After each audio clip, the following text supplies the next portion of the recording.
Uma boa tarde a todos. Eu sou Milene Couras, sou coordenadora de Comunicação e Marketing do Departamento de Medicina da PUC-Rio, e o episódio do Conversando sobre Coronavírus de hoje recebe como convidado o professor titular e chefe do Laboratório de Virologia Molecular do Instituto de Biologia da UFRJ, o médico virologista e doutor em genética, professor Amilcar Tanuri. Quem vai mediar, quem vai coordenar esse Conversando sobre Coronavírus é o diretor do Departamento de Medicina da PUC-Rio, professor Valmir Coutinho. Uma boa tarde, professores. Boa tarde. Boa tarde. Tudo bem, Amilcar? Agora já boa noite, né? Amilcar, já estamos na boa noite. Eu queria te dar as boas-vindas a essa conversa aqui nesse canal da PUC. É uma honra ter você aqui. Você é uma referência em pesquisas de outras doenças e agora se destacou também como uma grande referência brasileira nos conhecimentos que a gente tem tido sobre Covid-19. Eu queria começar te perguntando, Amilcar, essa semana a gente teve a primeira confirmação definitiva de um caso de reinfecção pelo novo coronavírus em Hong Kong, né? Por que demorou tanto para aparecer esse primeiro caso? A gente está aí com 8 meses de pandemia, né? E o que isso significa para a gente em termos de conhecimento da doença? Bom, primeiramente, boa noite. Fiquei muito honrado com o convite.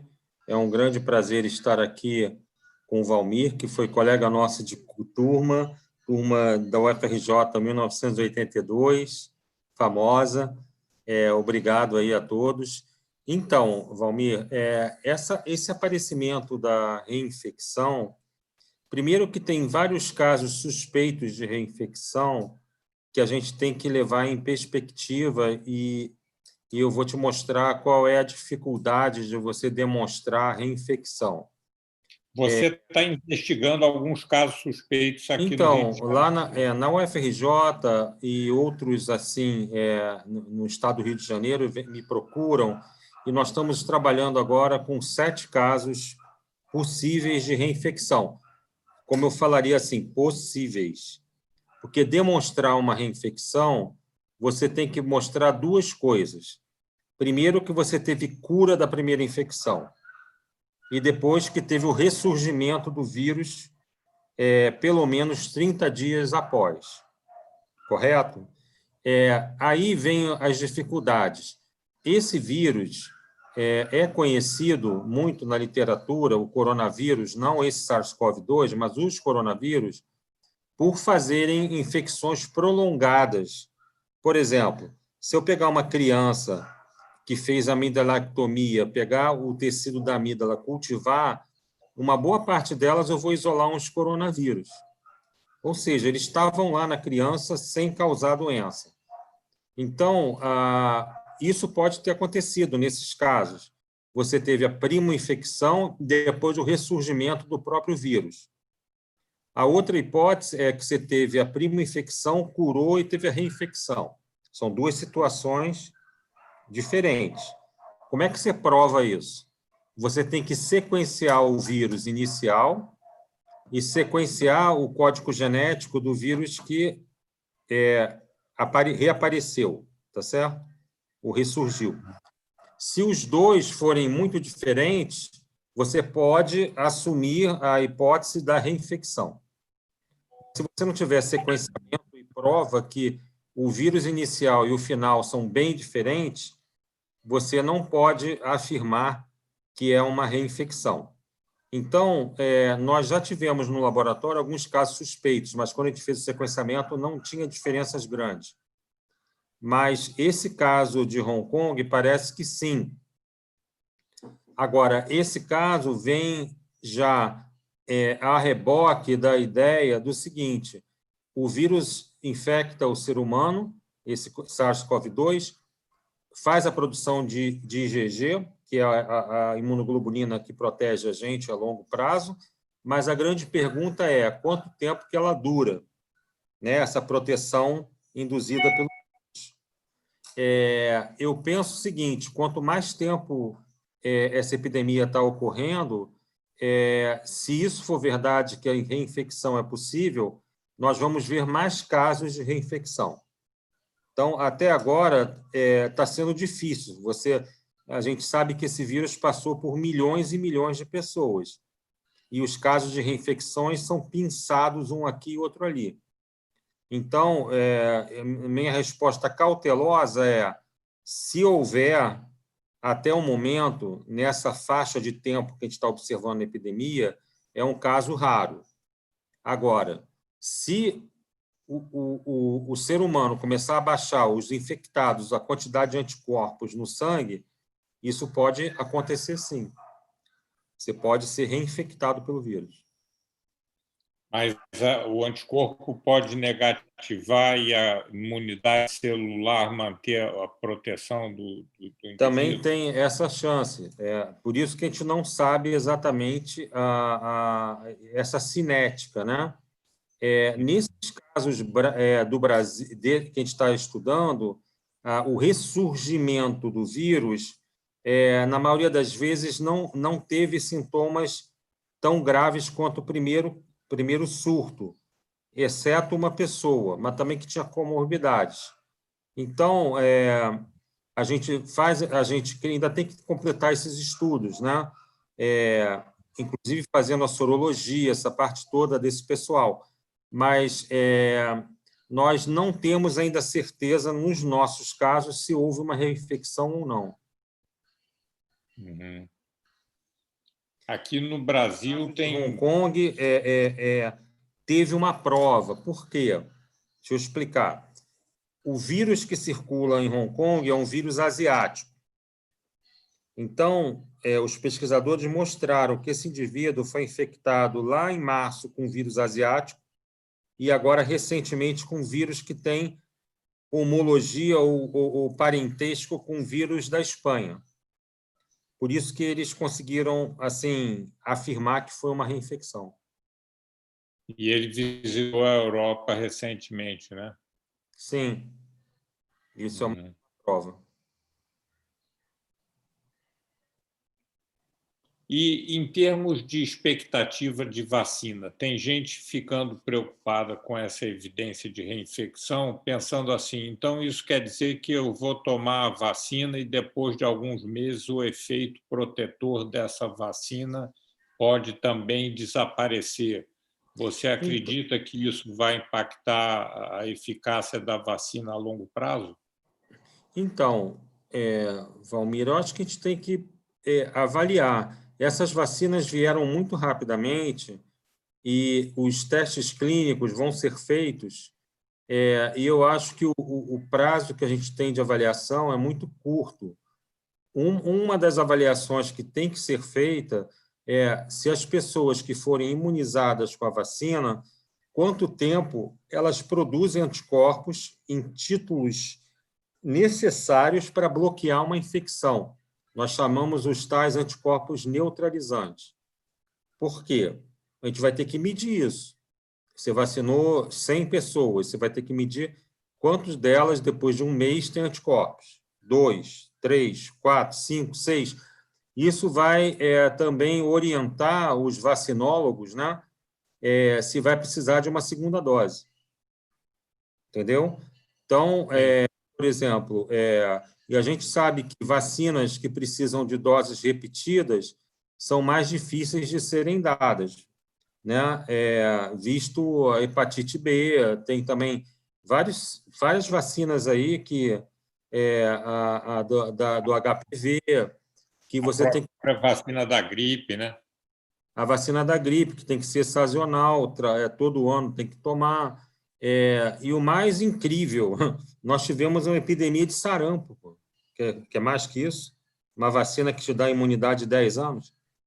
Nós tivemos uma epidemia de febre amarela. Quer dizer, vacinar populações inteiras não é uma coisa tão trivial. A gente tem que ter isso em perspectiva, tá? Então, voltando àquele assunto, eu penso que o certo agora, com essa incidência menor do que foi em maio e abril, né, que foi uma calamidade aqui no Rio, nós nos prepararmos para enfrentar esse vírus por um certo tempo, né? Por exemplo, os hospitais, né, com melhor situação, tentar separar hospitais Covid de outros ou alas, né? Tentar testar mais pacientes que entram no hospital por outras morbidades, tratar do pessoal que ficou fora do hospital esse tempo todo, né? Que nós temos, né? Essa situação, né? Muitos indivíduos que não foram ao hospital e agora estão com outras morbidades, com mortalidade alta, né? E, enfim, cada especialidade médica tem as suas, né? Nós temos que retomar assim uma vida quase normal. Normal não vai ser, mas eu sou um desses que preconiza a gente enfrentar e tentar retomar uma vida com todos os cuidados e monitorada. Enfim, eu penso que isso é uma atitude mais assim realista. Mas você perguntou se essa reinfecção pode ser um aviso, né, um presságio, né, que a vacina pode ter um prazo de validade curto, né, a imunidade dela. Eu concordo com você, isso pode ser um indicativo. Se isso começar a acontecer mais frequentemente ao longo do tempo, isso já é um indicativo, porque não há nada mais imunizante que a própria doença, né? Quer dizer, você pegar um vírus e ter a doença, esse é o desafio maior para o seu sistema imune, né? Quando você fica convalescente da doença, teoricamente, você vai produzir seu anticorpo e ficar imune ao vírus. A não ser que o vírus tenha uma capacidade enorme de mutação e o seu sistema imune não consiga debelar, que é o caso do HIV, por exemplo, né? Que você tem a doença e continua com você até porque ele integra no cromossomo, né? Mas esse vírus é um vírus RNA, ele não entra no seu cromossomo.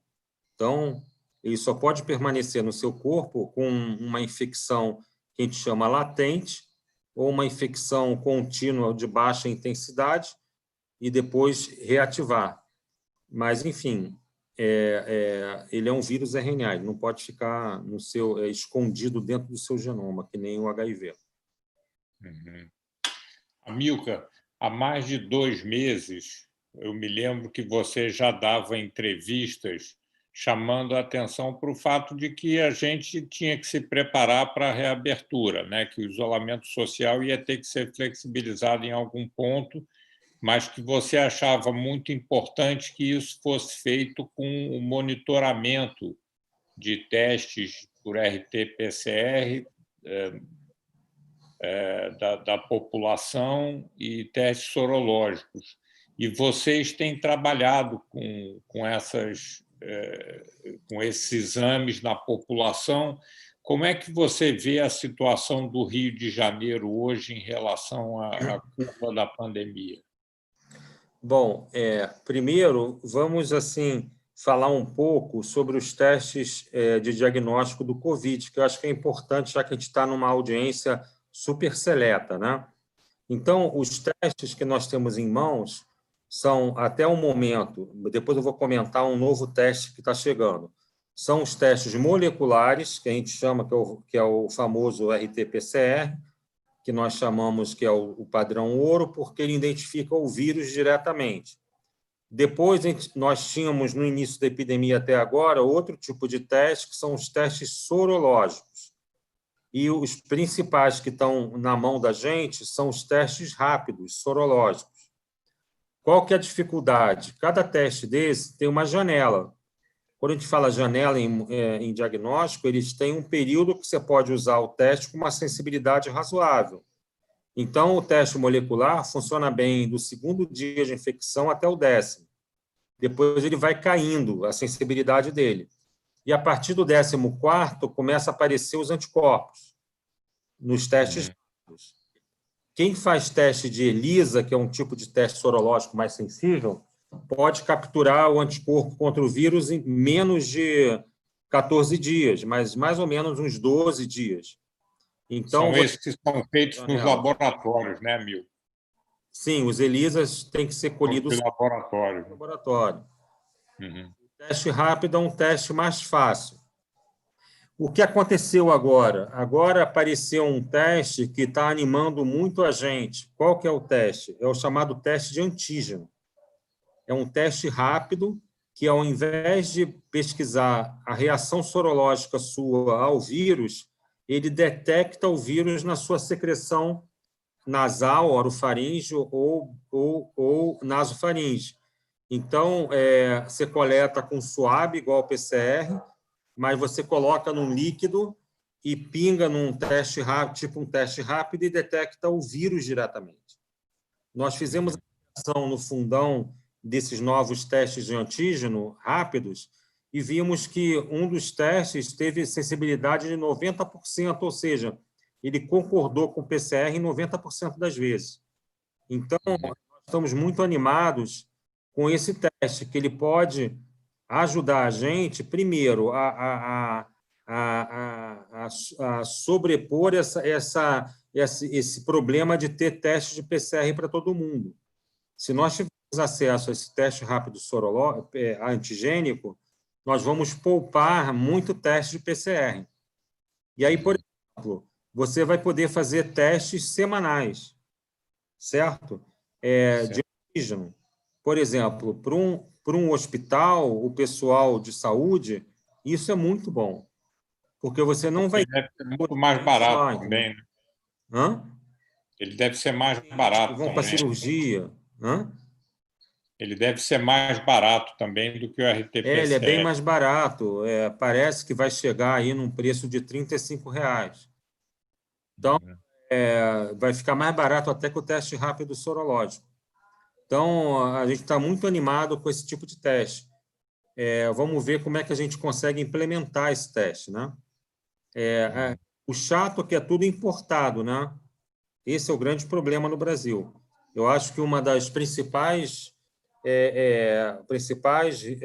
ensinamentos dessa pandemia é que nós não podemos ficar tão dependentes da indústria estrangeira, né? Para o segmento de saúde. E um dos mais afetados foi o segmento de diagnóstico na pandemia. Para vocês também, na área médica direta de assistência, também foi terrível, né? Dificuldade de tiveram, respirador. Assim, também problema. Oi? Dificuldade de adquirir respirador, né? Você falou a dependência externa de produção desses insumos. Nós vamos ter que discutir isso depois da pandemia, né? Nós vamos ficar dependente de ter uma máscara N95 importada? Eu acho que isso não precisava, né? Um avental de tecido sintético que a gente possa usar nas emergências? Eu também acho que não faz sentido, né? Então, nós vamos ter que rediscutir isso. E qual é o cenário que você vê, Amilcar, para o tempo pós-vacina? Quer dizer, quando estiver todo mundo vacinado, vamos torcer para que isso aconteça lá pelo início do próximo ano, né? O comportamento nosso vai ter que continuar cuidadoso, né? As pessoas vacinadas vão usar máscara ainda, vão manter algum nível de isolamento social, cuidado de higiene. Então, certamente, esse cuidado, a tal das regras de ouro que o pessoal fica falando, de distanciamento, uso de máscara, lavar a mão, etc., acho que veio para ficar. Infelizmente, na nossa cultura, utilizar a máscara é sinal que você está doente, né? Antigamente, né? Se você vê alguém na rua com máscara, poxa, pessoa, antigamente, né? Não agora, né? Então, demorou a gente aplicar a questão da máscara. Eu lembro que, logo no início da pandemia, aqui no Rio, quando eu tive a oportunidade de falar na mídia, eu falei, todos de máscara, né? É a principal arma nossa. A máscara bloqueia muito a transmissão das gotículas. Quando eu estou falando aqui, eu estou vendo sair gotícula da minha boca e tá, entendeu? Essas gotículas, se eu tivesse infectado, tivesse na sua frente, cada gotículazinha dessa microscópica contém 2 milhões de partículas virais. Para ter uma ideia, para infectar um ser humano, você precisa de 2.000 partículas. Então, você, quando fala, espirra, tosse, você sai com muitas partículas. A máscara bloqueia tanto a saída das suas partículas de quem está infectado e você, que não está, na hora que você respira, você não respira tantas partículas. Então, a máscara, foi feito um estudo com macaco rhesus e também com hamster. A máscara previne, basicamente, 70% ou abaixa 70% o risco de infecção. Só a máscara. Então, você pensa o seguinte, uma vacina boa para caramba vai dar uma queda de 80%, então a máscara dá igual uma vacina, só que é uma vacina que você tem que usar o tempo inteiro, né? Enfim, mas é a vida, né? Nós vamos ter que viver com isso. E tentar... Voltando a falar de teste, você falou do teste rápido, né, que é feito com sangue de ponta de dedo, o Sim. teste ELISA, que é feito nos laboratórios. Muita gente fica na dúvida de saber como descobrir, porque são dezenas de fabricantes diferentes, né? Não, como isso foi... se um teste de farmácia é confiável ou não? Você já identificou alguns que são bem pouco confiáveis, né, Hamilton? Sim, nós lá no laboratório, a gente não foi meu trabalho direto, mas sim de um colega que é super especialista nessa área, o Orlando Ferreira, que também é médico, e ele avaliou vários testes rápidos sorológicos. Alguns são bons, mas todos têm uma janela de 14 dias, né, Valmir? Então, se você tiver com sintoma agudo e testa no sorológico, vai dar negativo, né? Ele só vai poder te identificar depois de 14 dias. Então, tem que usar o teste certo na hora certa. E, além do mais, mesmo com alguns testes rápidos até bons, você ter IgG no teste rápido não quer dizer que você ainda não tenha partícula viral no seu nariz.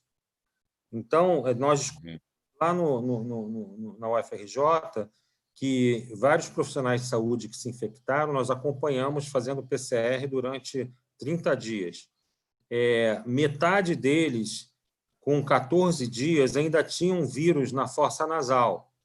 Aí houve uma discussão muito grande que se esse vírus era viável ou era um pedaço do vírus, então teve uma discussão muito grande, uma celeuma. Nosso grupo conseguiu testar esses vírus de pessoas que estavam mais de 14 dias com PCR positivo, e nós vimos que 20% delas tinham vírus viáveis. Ou seja, esses vírus podem infectar. Então, pessoas que têm cronicamente, não resolvem a infecção, não quer dizer que elas vão morrer, são pessoas que estão até normais, só que ele ainda tem vírus na fossa nasal. Esses podem ser um super transmissor, né?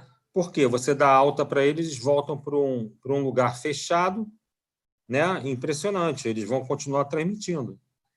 Então, a quarentena tem que ser muito bem monitorada, principalmente em atividades muito de risco, né? Que é a nossa de profissionais de saúde.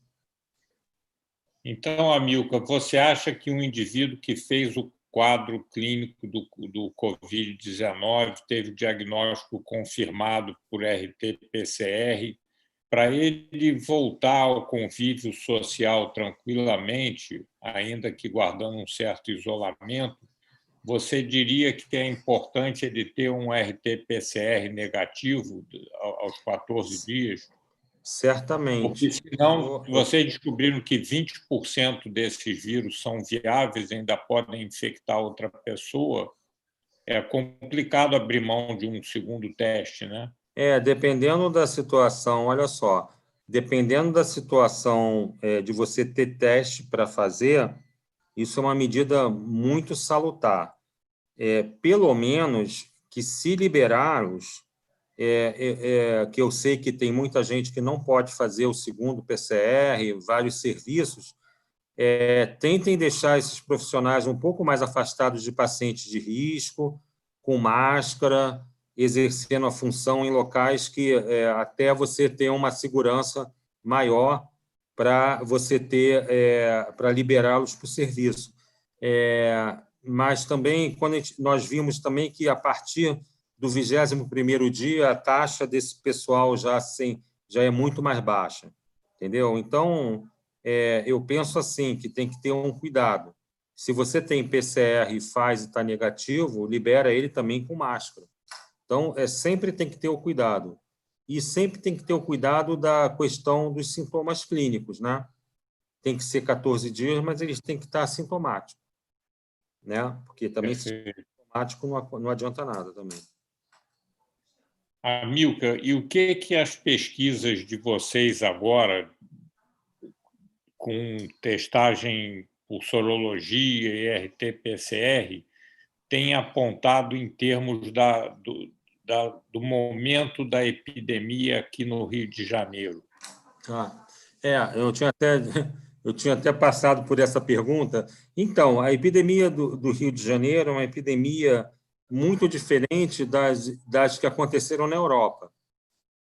Não sei se foi porque nós não fizemos um isolamento social de 100%, a nossa curva certamente ficou mais achatada.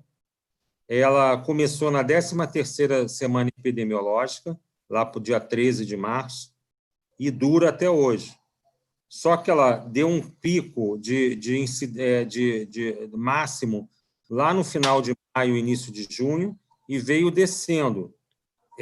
Para você ter uma ideia, os PCRs que nós fazíamos no final de abril, início de maio, meio de maio para final de maio, eles davam 70% de positividade. De 100, 70 que iam para lá davam positivo. Hoje, lá no laboratório, está dando 10%. Então, quer dizer, a epidemia desceu, mas ela não zerou. Isso quer dizer o quê? Que o vírus está circulando. Então, é isso que é estranho, porque na Europa, os Estados Unidos, certas cidades, tipo Nova York, eles tiveram uma epidemia de 9 semanas, conseguiram fazer um lockdown e baixaram o vírus para quase zero, né? O nosso vírus nunca baixa para zero, até o momento. Então, a pergunta que fica é até quando essa taxa pequena, que a gente chama de hiperendêmica, desse vírus vai continuar, né? Certo, talvez seria um esforço para tentar jogar ela a zero, né? Com um distanciamento social rígido, não sei. Mas eu acho que o espaço para o distanciamento social agora se dissipou, né? Eu acho que vai ser muito difícil, a não ser que tenha um revertério muito grande, uma segunda onda, que isso vai conseguir ser feito. Eu, assim, particularmente, não acredito numa segunda onda. Eu penso que vai ficar essa situação aí hiperendêmica até a gente chegar no próximo inverno. Não sei o que vai acontecer. Mas você acha que a gente não chegou a uma situação de imunidade de rebanho aqui no Rio de Janeiro, nem em nenhuma parte do Brasil, né? Não mesmo.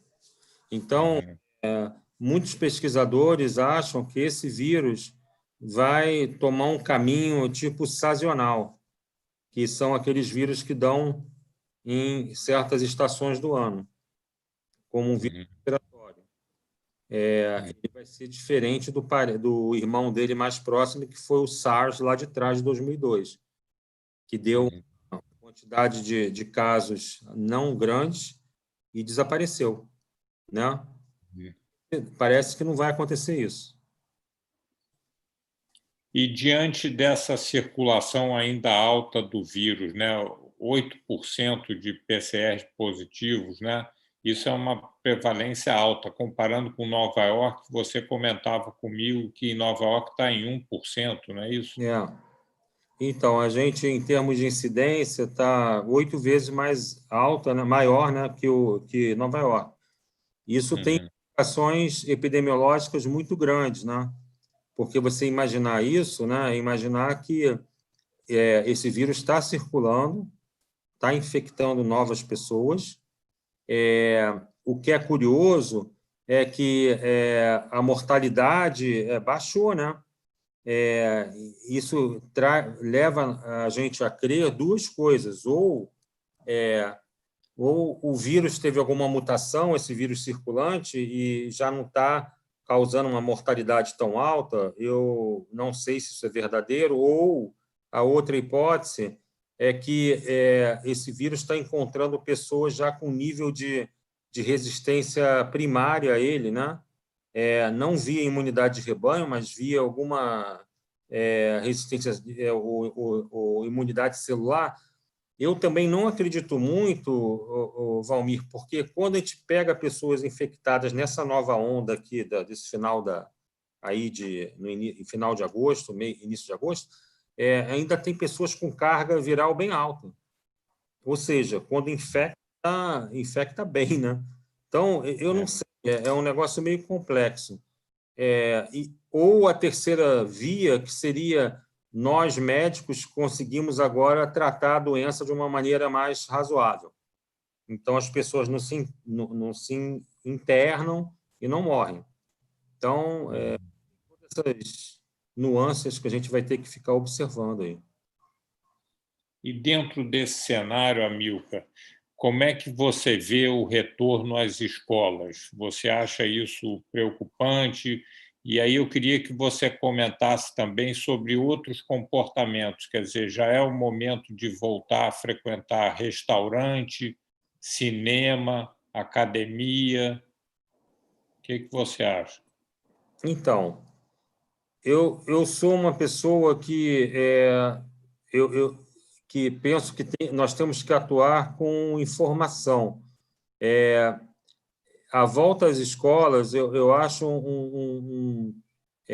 eu sou muito receoso do que esses meninos da escola pública vão sofrer com essa falta de aula, e pelo andar da carruagem não vai voltar às aulas nas escolas. A gente tem sentido isso.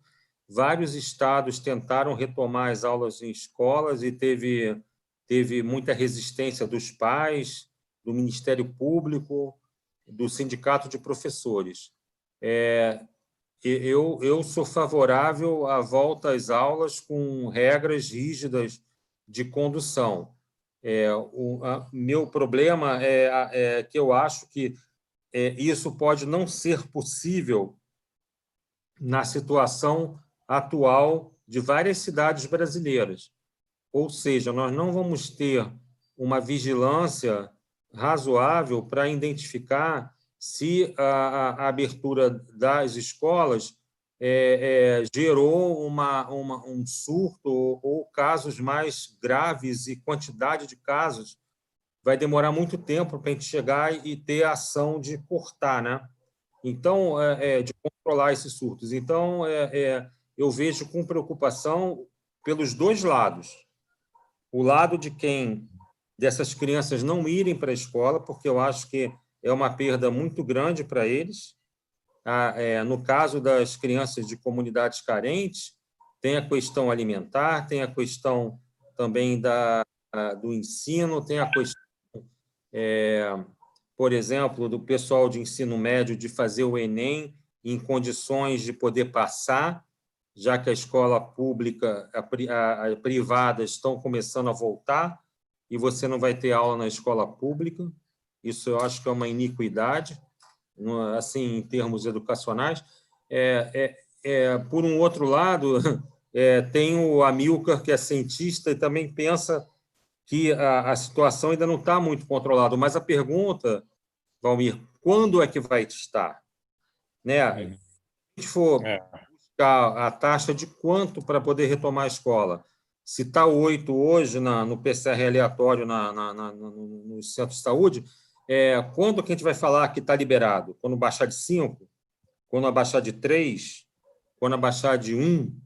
Né? Então, é complexa essa decisão. Certamente, nesse momento, a taxa é muito alta para retorno. Amigo, eu queria te fazer uma pergunta que chegou pelo YouTube. Essa dependência de importação de testes que você mencionou aí, ela decorre desses testes serem protegidos por patente ou é falta de tecnologia local para fabricação em grande escala? As duas coisas, principalmente a segunda razão. Para fabricar esses testes moleculares, vamos falar do PCR, né? O teste rápido não há nenhuma razão para a gente não estar produzindo no Brasil em grande quantidade.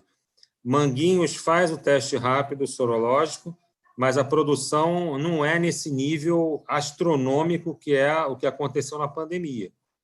Ele produz numa escala razoável, mas ele também depende de importação. Entendeu? Porque os insumos são importados. O teste molecular, a mesma coisa. O teste molecular é pior, porque o teste molecular depende de máquina, e as máquinas são importadas. Então,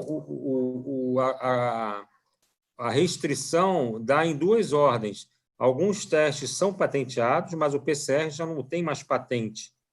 A gente já poderia estar produzindo os testes de PCR em grande escala, mas a gente não tem onde comprar as máquinas e os reagentes, uma parte deles é importada. Então, a gente fica bloqueado de produzir na quantidade que a gente precisa. Só para você ter uma ideia, há um mês atrás, a cidade de Chicago fazia por dia 45 mil PCRs. Só a cidade de Chicago faz mais PCR que o Brasil inteiro. Os Estados Unidos faz 500 mil de testes por dia de PCR. A gente testa muito pouco. Agora, né? A gente testa muito pouco, né? A gente testa muito pouco porque não tem reagente, não tem pessoal, não tem maquinária, né? Porque você não consegue testar 500 mil testes manualmente, né? Você precisa de robótica. Por exemplo, se você vai lá no DASA, o DASA é um grande centro de teste, que é quase uma indústria, né? Mesmo assim, ele não tem condição de abranger uma população inteira, né? Tem um limite, certo? Tem outra pergunta que chegou aqui pelo YouTube. Se você tem informação de que em alguns bairros, como Barra da Tijuca e Campo Grande, Zona Oeste aqui, né, que foram brutalmente atingidos no início de abril pela Covid-19, se hoje é verdade que eles são bairros com menor índice de vírus circulante. Você sabe desses dados, amigo? Olha, nós vamos soltar o resultado do estudo Sentinela, acho que vai sair público agora. Nós não vimos uma elevação, a cooperação com essa circulação residual de vírus que está tendo aí, na cidade do Rio de Janeiro, ela é mais ou menos homogênea entre a Zona Norte, a Zona Sul e o subúrbio. Teve um dos ciclos do estudo que a Zona Sul elevou, mas depois logo caiu. Então, a gente não tem, assim, pelo número de amostras que a gente colheu, capacidade de medir isso, né? Mas o vírus que está circulando aí nessa taxa não estratosférica mais alta, mas não é zero, né? Está numa faixa mediana, ela está ao longo da cidade toda. Tá. Outra pergunta que chegou pelo YouTube: quando uma pessoa testa positivo numa empresa e precisa ser internada, as pessoas todas que tiveram contato com ela deveriam ser testadas? Qual é o tipo de teste que você recomendaria? Então, tecnicamente, sim, e é o teste de PCR, porque a maioria delas, se teve a doença, se essa pessoa que teve a doença internou, ela teve uma fase aguda, febre e tal, na empresa, os outros que tiveram contatos íntimos com ela, de proximidade, etc., eles podem estar infectados, sim, tem uma chance. Mas, para identificá-los mais precocemente, teria que fazer o PCR. E nós já vimos vários casos desses de PCR com pessoas assintomáticas, que não têm sintomas, estiveram com alguém sintomático, doente, e estavam infectadas. É importante essa discriminação dos contactantes. É isso que ela perguntou, né?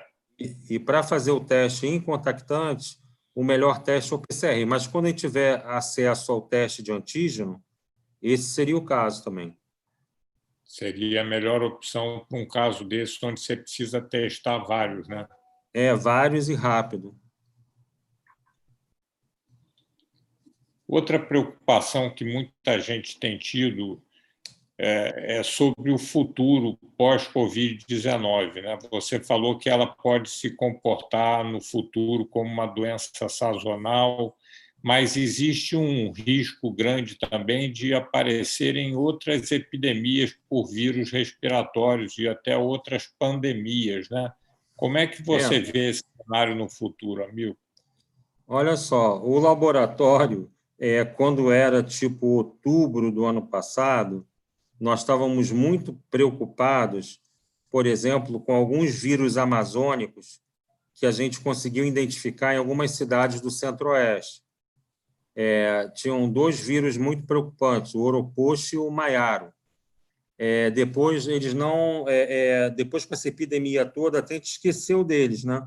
Mas o Brasil é celeiro de muitos arbovírus. Por exemplo, a Amazônia, só de arbovírus isolados na Amazônia, são mais de 190 tipos diferentes. O outro local no globo terrestre que tem muito arbovírus é a África, né? Então, e também agora se provou, né, que o celeiro de doenças respiratórias é a Ásia. Então, toda essa circulação aí pode acontecer de aparecerem outras pandemias.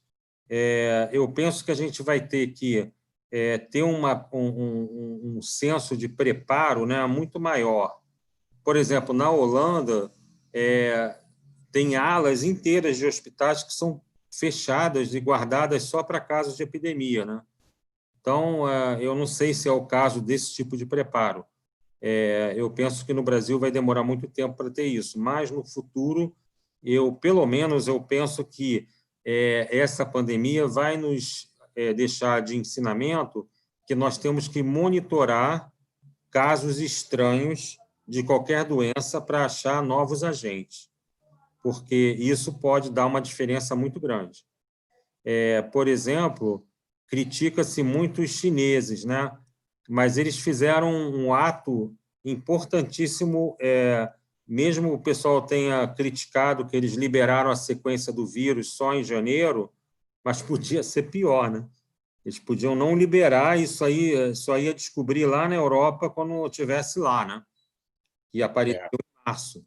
Então, se a gente tivesse um monitoramento bem mais lá para trás, tipo em 2018, porque esse vírus não deve ter acontecido na China do dia para a noite. Aquilo devia estar no interior da China, já replicando em animais silvestres, em seres humanos, só que a pandemia explodiu quando uma pessoa infectada foi para Wuhan e, sei lá, se estava vendendo coisa naquele mercado e passou para outras pessoas. Então, essa previsibilidade só é alcançada se a gente fizer muitos estudos, né? Por exemplo, toda a borda amazônica, que é o Cerrado ali, no Mato Grosso, etc., ali é uma zona que você pode ter a transmissão de doenças tropicais. Então, uma vigilância ali para casos estranhos de pneumonia, de febre hemorrágica, etc., tem que acontecer. E a gente tem que sempre monitorar, né? Nós temos alguns vírus bem problemáticos, sul-americanos. São os chamados arenavírus, que são vírus RNA também, que aconteceram agora, ano retrasado, na Bolívia, na Amazônia boliviana. Então, por exemplo, isso tudo tem que ser muito vigiado. Eu sinto falta, por exemplo, no Brasil, da gente ter um esforço de criar laboratórios de níveis de biossegurança razoáveis para mexer com esses patógenos. Lá no fundão, no laboratório, nós temos um laboratório IB3. Por isso, a gente pôde trabalhar com vírus, a gente conseguiu isolar o vírus, etc. Mas é um laboratório muito pequeno. Então, o Brasil, com o tamanho dele, tudo, já deveria ter alguns laboratórios NB4, que a gente chama, né? Que aí você pode trabalhar com vírus totalmente exóticos e que não tem vacina nem tratamento. Então, enfim, esses são os problemas nossos. Tá.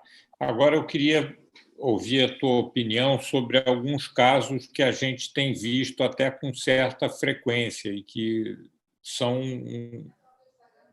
surpreendentes, né, do ponto de vista do que a gente conhece da doença. Por exemplo, o caso de um casal que está 24 horas junto, em quarentena, e a mulher contrai o coronavírus, desenvolve um quadro sintomático e tudo, e o marido não contrai a doença. O que pode explicar isso? Seria uma imunidade cruzada com outros adenovírus? Não, basicamente, nesses casos, a maioria das vezes, é a chamada imunidade natural. Antes do sistema imune ser o corpo ser atacado, ele tem várias barreiras importantes, tipo na saliva, depois na secreção nasal, nas células. Dentro das células, nós temos um sistema super eficaz que chama interferon, e todos esses sistemas, tem outros sistemas que destroem o vírus antes mesmo dele tentar conseguir multiplicar dentro da célula. São sistemas naturais que atacam qualquer tipo de vírus. Possivelmente, o marido deve ter esse sistema, porque isso é herdado geneticamente, e conseguiu debelar o vírus mesmo antes de infectá-lo. Então, eles nem têm a doença, nem soro converte. Alguns até soro converte. Eu já vi casos, o marido médico e a esposa médica. O marido teve a doença, aí que a esposa foi testar, e ela já tinha IgG. Ou seja, possivelmente ela transmitiu para o marido. E ela Ela teve um quadro assintomático e transmitiu para o marido. Tem de todo tipo de variáveis. Agora, isso é história de qualquer infecção viral. Nunca ela afeta 100% da população, é quase impossível isso, né? Porque tem esses indivíduos. E assim, basicamente natural isso de acontecer. E a resposta geralmente é assim. Depois tem um outro grupo que você falou, eles tiveram contato com vírus parecidos e têm já linfócitos programados para responder. Às vezes não produzindo anticorpo, mas produzindo célula chamada citotóxica, ou célula que agride diretamente as células infectadas. Então, quando for infectado esse indivíduo, as primeiras células infectadas já reativam a memória desse sistema e vai lá e destrói a célula. Então, também se ter indivíduos que nem tenham a produção de anticorpos. Você já colocou muito bem a tua visão da volta às escolas, né, Amilcar? Agora, eu queria saber outras atividades, quer dizer, quando é que a pessoa deve se sentir segura de voltar a frequentar um restaurante, uma academia de ginástica ou outras atividades desse tipo? Então, o vírus, para transmitir, você precisa uma certa proximidade. Eu penso assim, um restaurante, se tiver distanciamento social, o problema é que você chega num restaurante e tem muitas pessoas que não são, não tem nenhum tipo de preparação ou de disciplina para estar naquele local, né? Então, sempre tem risco, né? É aquilo que eu falei, mas eu penso que você tendo as suas precauções e também o restaurante tendo condição de organizar, eu acho salutar a gente tentar voltar à vida normal. Eu sou sempre assim, eu sou um otimista. Agora, a gente tem que preparar para resolver o que pode acontecer, que é um aumento dos casos. Agora, os hospitais todos agora têm a chance de se organizar melhor, porque não estamos naquela época da loucura, né? De abril, maio. Então, eu penso que a sociedade como um todo tem que se prevenir, mas a volta, por exemplo, academias, por exemplo, eu penso que é mais complicado também se organizar, mas pode ser organizado a academia voltar. Eu acho interessante as coisas acontecerem com cuidado, mas, enfim, o risco pode acontecer, aí vem essa parte da gente ter que saber conviver com esse vírus, né? Uhum. Isso acho que a gente vai ter que começar a aprender. Isso só vai acontecer com o tempo. Eu lembro aquela época do H1N1, não sei se todos lembram, que logo que chegou foi um terror muito grande, não tinha o nível de informação que tem hoje, né? Hoje as notícias, fake news, tudo roda numa velocidade muito grande. Mas se lembra, o H1N1 teve aquele surto todo e depois virou uma doença sazonal, né? A gente faz contra H1N1, etc. Ele existe, ele está circulando. No tempo que só asiático usava máscara, né? Se a gente tivesse aprendido naquela época, já teria ajudado muito agora, né? Amilcar, tem outra pergunta aqui que chegou pelo YouTube. Depois de ter a doença, a pessoa pode ser portadora assintomática?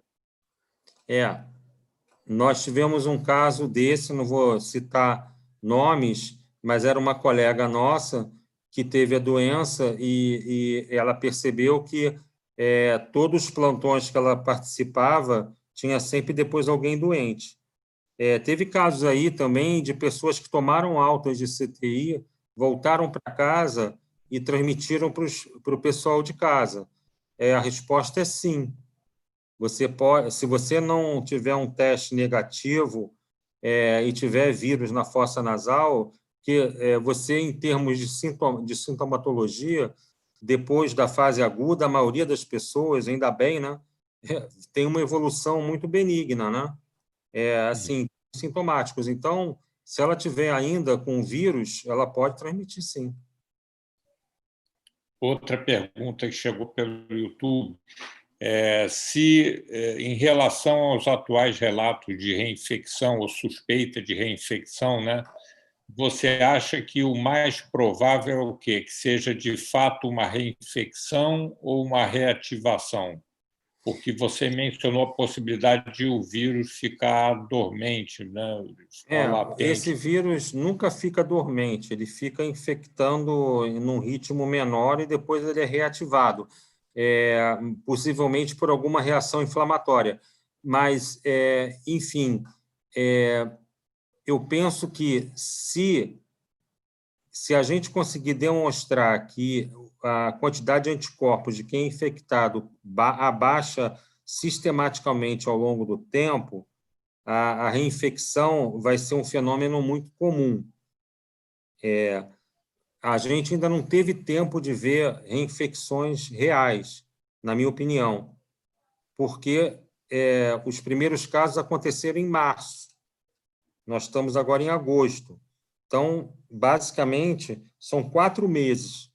Então, eu penso que a gente tem que ficar vigilante para acompanhar a evolução da doença mais para frente, para ver se esse fenômeno se repete. Eu não posso falar de sim nem não, porque também essa doença é tão nova, né, que a gente não sabe exatamente o comportamento. Se a gente fizer uma analogia aí com a AIDS, né? A AIDS que já tem o quê? 40 anos, praticamente, né?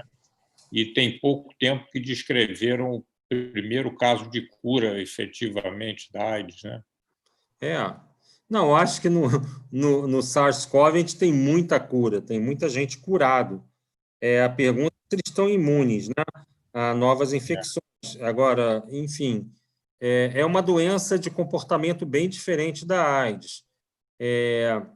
A única coisa que é estranha é porque é um vírus completamente novo para o nosso sistema imune.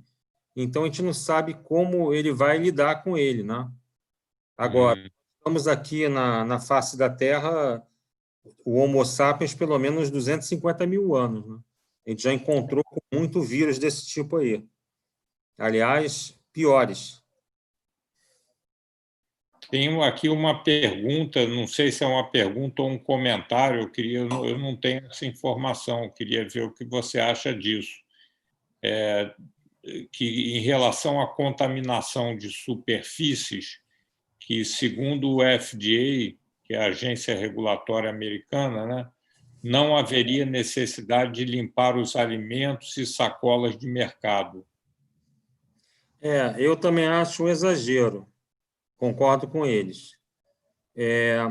Superfícies tipo vidro, aço inox, madeira, tudo que a gotícula cai, ela fica um tempo viável, né? Teve um trabalho de um alemão que fez logo no início da epidemia, mostrou que em certas superfícies o vírus fica viável durante 48 horas.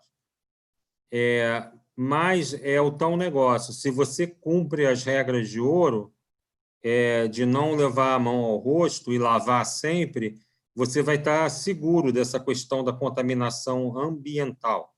Agora, eu imagino assim, é muito mais fácil você ser infectado conversando frente a frente a alguém que esteja infectado sem máscara, tá? Aí o risco é muito maior, entendeu? Aí, se você puder medir a questão de risco, o risco desse comportamento é 10 e o de você passar a mão num lugar contaminado, levar o rosto, se infectar, é 1. Então, quer dizer, é mais fácil você pegar o quê? No contato humano, né? Aí você vai aí, né? Ônibus, metrô, aglomeração, é isso que o vírus gosta. O vírus respiratório gosta desse tipo de local, né, para se ter a transmissão. Tem uma pergunta aqui também que faz referência àquele estudo de Harvard, porque até pouco tempo existia uma dúvida sobre a criança transmitir a Covid-19 ou não, né? Até que saiu aquele estudo do grupo de Harvard mostrando que eles são grandes transmissores, né? Como toda doença respiratória viral, ela não é uma exceção. A gente sabe muito bem que as crianças podem ser portadores sãos, né? Ou oligossintomáticos.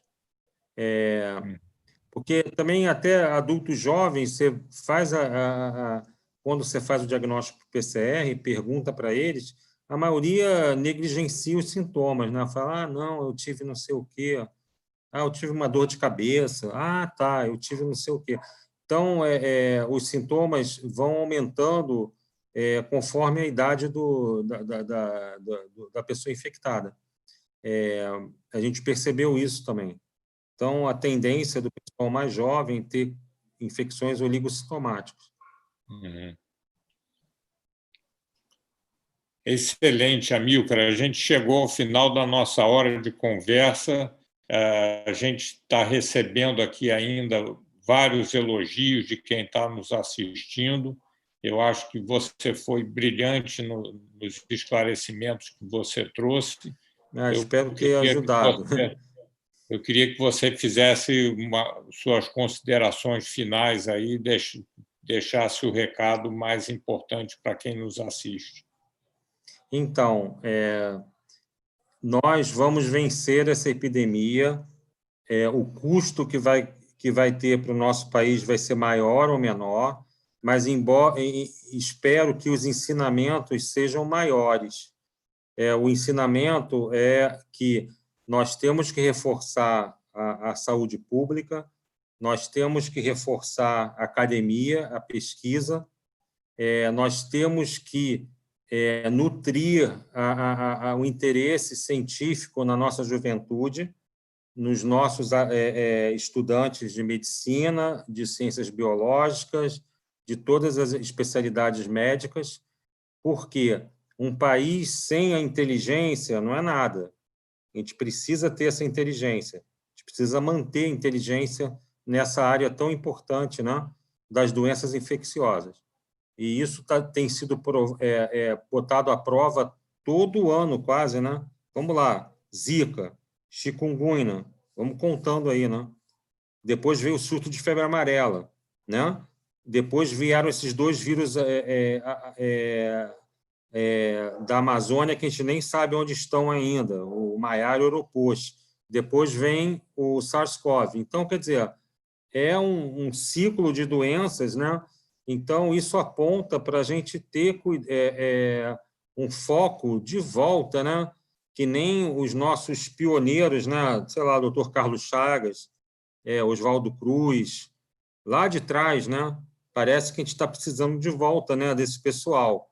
Então, o recado que fica é esse, né? Vamos reforçar nosso grupo, nosso pensamento, nossa formação e focar na questão sempre dessas doenças infecciosas que parecem, pela superpopulação global, é o que vai começar a acontecer mais a miúde, né? Mas, assim, a gente vai enxergar algumas epidemias muito preocupantes. Uma pandemia talvez seja difícil a gente repetir a curto prazo, mas eu não quero queimar minha língua, tá? Espero que não. Bom, é difícil arriscar qualquer prognóstico, né? Só uma pergunta final, aí é para arriscar mesmo, é quase que uma loteria, né? Você diria que a vacina vai estar disponível no primeiro, segundo ou terceiro trimestre de 2021? Olha, sinceramente, eu espero que nós tenhamos, depois do segundo semestre de 2021, uma vacina validada e já sendo utilizada em grupos de risco. Se isso acontecer, é o melhor dos cenários, na minha opinião. Após o meio do ano que vem, termos uma vacina para utilizar em grupos de risco, sendo uma boa vacina, né? Com taxa de proteção, espero, acima de 50%. Excelente, Hamilton. Muito obrigado, Amilcar, desculpe. Muito obrigado pela tua participação aqui. Eu te agradeço em nome do Departamento de Medicina da PUC-Rio, agradeço a todos que nos acompanharam e enviaram suas perguntas e queria convidar a todos para participar da nossa conversa com a doutora Margarete Dalcomo, que é professora de pneumologia da pós-graduação da PUC-Rio. Muito obrigado. Um prazer. Obrigado também. Obrigado, boa noite.